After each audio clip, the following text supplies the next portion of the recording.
Hello, everyone, and welcome to another episode of the Wise Decision Maker Show, where we help you make the wisest and most profitable decisions.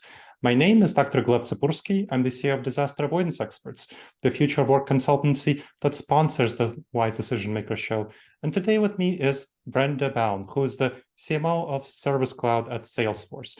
Now, Brenda, tell me a little bit more about what you've been finding about the hardships that companies are facing in this era of cutting costs, figuring out with this recession.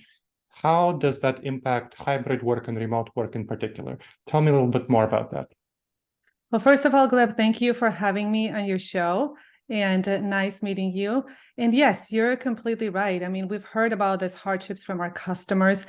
And as we know, also, the pandemic really changed not only the way that we work, but the way that we operate and that we collaborate.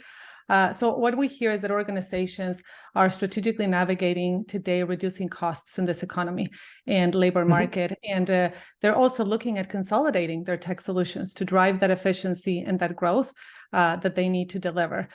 Specifically, what we hear from them is about providing more flexibility to their employees with hybrid environments, as you know, that has been pervasive, addressing labor costs at the same time that you retain employees. And implementing automation is something that we also hear a lot, to be able to drive that efficiency. And in the case, I focus on Service Cloud at Salesforce, so focusing on customer service, really to drive that loyalty and really keep our customers happy. We hear as well a lot from our customers. And we know that leaders have been investing in keeping their teams skilled, engaged, and motivated. And this is where things like automation come into play, right? Where you can actually automate repetitive tasks in an organization. Right. And if you were thinking about talent, the people who are the best talent, who are most skilled with automation in general, it's harder to retain them because the labor market is still pretty tight. Let's face it, even though we look like we're going into a recession and the interest rates keep going up and up. So given that, we're talking about flexibility and retention. And what my clients have been finding is that they can afford to pay even their best talent a little bit less, so they can retain the talent at less costs if they give them more flexibility. And I've helped 21 companies figure out this transition to hybrid and remote work, so I have some experience there. I'm curious what you've been hearing from your customers.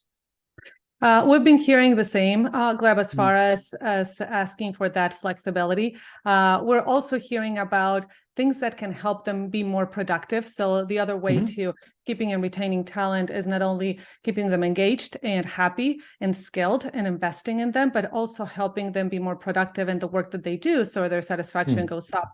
And it is hard. It's hard, that balance, right, of dealing with high labor costs and shortages in many cases. And then also balance the customer engagement that you need to maintain really high quality and keeping your employees happy, right? So we are looking at, in the case of Service Cloud and service and customer service, we are looking at a shift to scale strategy. We call shift to scale strategy when you think about service, Gleb, you think about high touch interactions.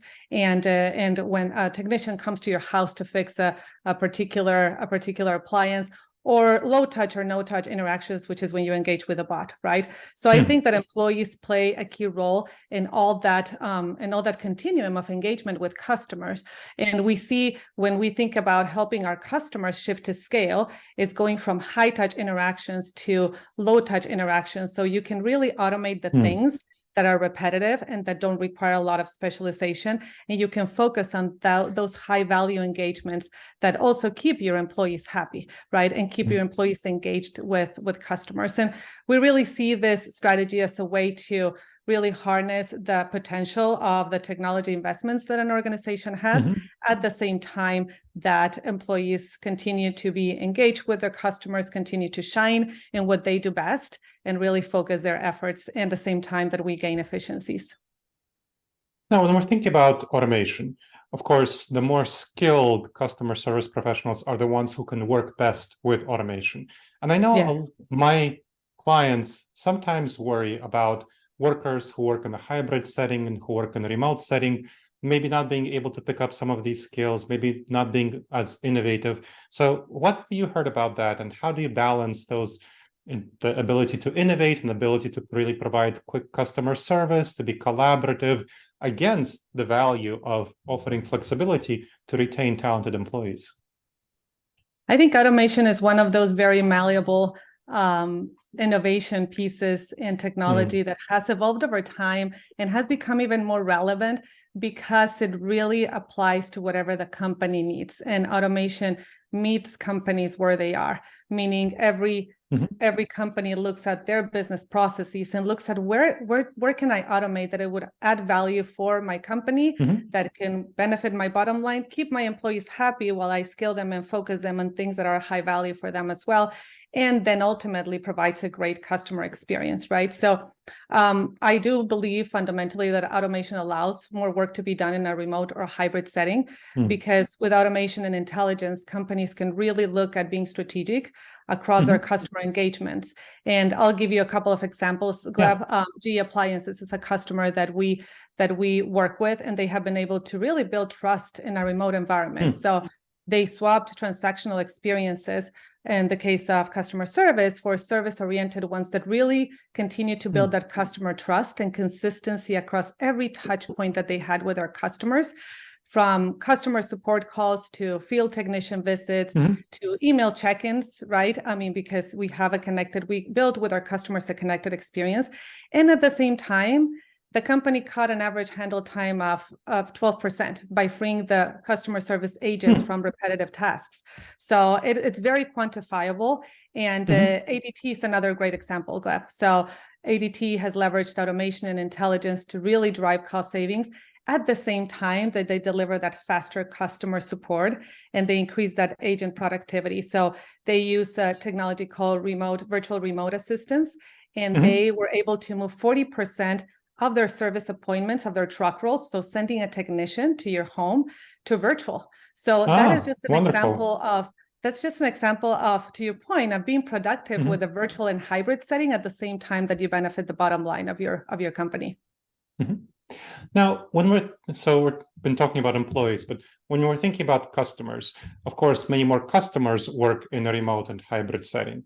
So when we're thinking about automation in supporting customers who work in a hybrid remote setting, how is that different than supporting customers who worked in an office-centric setting? So how does automation have to change, adapt to support customers in those settings? I think that automation really allows you to meet wherever you are, right? So like I mentioned before, every company should look closely at what they can automate to gain efficiencies and start there. And I think for companies and for customers that are in hybrid settings, I think that the processes that are more malleable and more flexible to be executed either from a home setting or from in-person offices. You look at those processes and you look at where you can automate. So for example, scheduling appointments. Scheduling appointments is something that it's a very common task in service providers.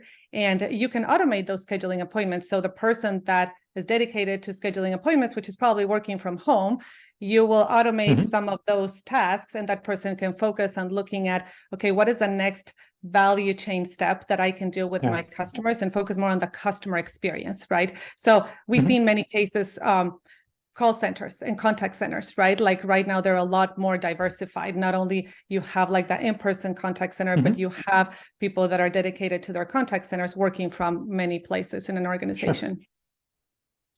Yeah, that's a good example. Now, tell me a little bit more about the basis for your expertise. So you're the CMO at Salesforce for Service Cloud. Tell me about what that does and how does that drive efficiency for customers for automation? So right now, I mean, service is at the center of everything, as you can imagine, right? Especially with the pandemic, and now that we are after the pandemic, like when you think about service or a product that a customer buys, customer service, it starts with the experience when you acquire that product or when you receive that service, and it lives with you throughout your experience, right? When you get any follow-ups, when you get any maintenance on that product that you bought, and it really influences brand loyalty and the experience that you have a lot with the product. So we truly believe like a lot of the customer experience starts with service, and it lives throughout the customer life cycle. And what we find with service is that what's most efficient is putting customers at the center, right? And you can speak to that in every customer engagement instance, right? But also connecting every experience that the customer has across every channel. And I think that customer service is very critical for that, because we connect all the experience that the customers have and really meet them where they are and fulfill the needs that they have throughout their experience with a product and with a service. Excellent.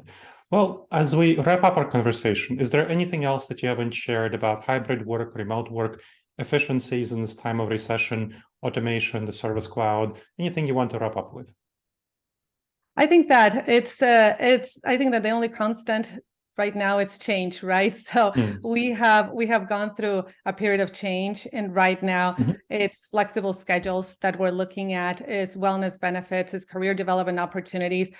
We have a study that shows that over 50% of the respondents value those three things, for example, in this case, when thinking about a hybrid work environment. And I think what I would leave this conversation with is that given the economic situation that we're in, I think that it's most importantly to think about the people first and make sure that if we have a hybrid work environment, that we trust employees, that we trust what they do, and really at the same time fulfill the needs of the business, right? And delivering on the bottom line, delivering on the results that we have, and really looking at the IT investments, the technological investments that companies are making, because we know that they want more out of their investments. We know that they want to do more with less. So it's really helping customers consolidate those investments and make the most out of what they have today. Yes, trust is very important. And there was a survey by Microsoft showing that something like over 80% of bosses have difficulty trusting hybrid employees.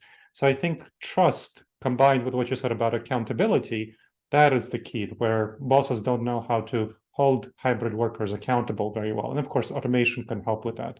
So trust and accountability is very key. Thank you. Absolutely. Yes, thank you. Thank you for having me. Of course, and you're welcome. And thank you to the listeners for checking out another episode of the Wise Decision Maker Show. Make sure to subscribe wherever you check this out, and please leave a review. It helps us improve the show, and it helps other folks discover the show. All right, I look forward to seeing you in the next episode of the Wise Decision Maker Show. In the meantime, the wisest and most profitable decisions to you, my friends.